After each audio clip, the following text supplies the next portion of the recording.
За сая гаруй иргэнтэй нийслэл Улаанбаатар хотын иргэдэд ихээр тулгараад байгаа асуудлууд болох агаар, зовс усны их хэмжээний бохирдлыг яаралтай шийдвэрлэх шаардлага зүйсээр тулгараад байгаа. За энэ бүх асуудлуудыг шийдвэрлэхэд хамгийн үр дүнтэй арга нь нийслэлийг хүрээлсэн гэр оролдлуудыг багасгаж иргэдийг орон сууцлуулах явдал юм а.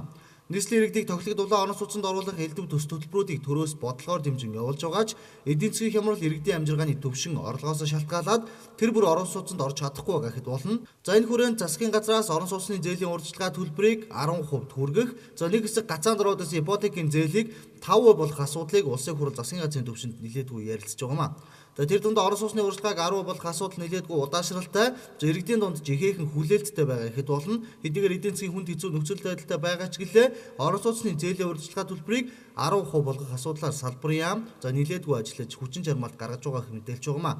Энэ асуудлаар барилга бот байгуулалтын сайдаас тодруулахад дараах хариултыг өглөө. Засгийн газар тогтоолоо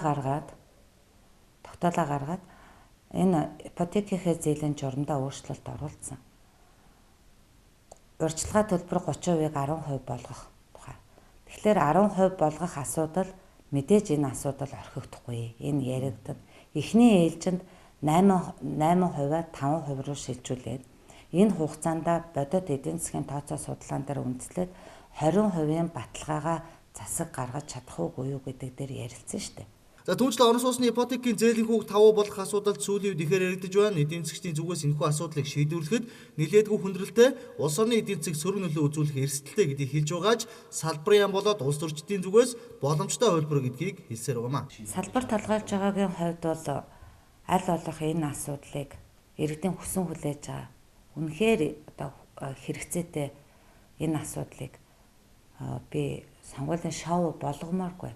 Энэ асуудлыг явуулмаар байна. Явуулахын тулд би мэрэгжлийн хүмүүсийг, арилжааны банкуудын удирдлагуудыг Монгол банктай, сангийн яамтай, ерөнхий сайдтай, засгийн газартай бүгдтэй ярилцаад үнэхээр энэ боломжтой бол явуулъя л гэдэг дээр бид тохирсон. Ямар тач иргэдийн дунд нэлээдгүй хүлээлттэй байгаа орон сууцны урьдчилгаа болон зээлийн хүүний асуудал улс төрийн хүрээнд нэлээдгүй хүчтэй яригдж халуун сэдэв болсоор байгаач удахгүй болох сонгуулийн шоу болчихгүй гэсэн болгоомжлол хэн хүнгүй байгаа гэдгийг хэлчихэд буруудахгүй зэ.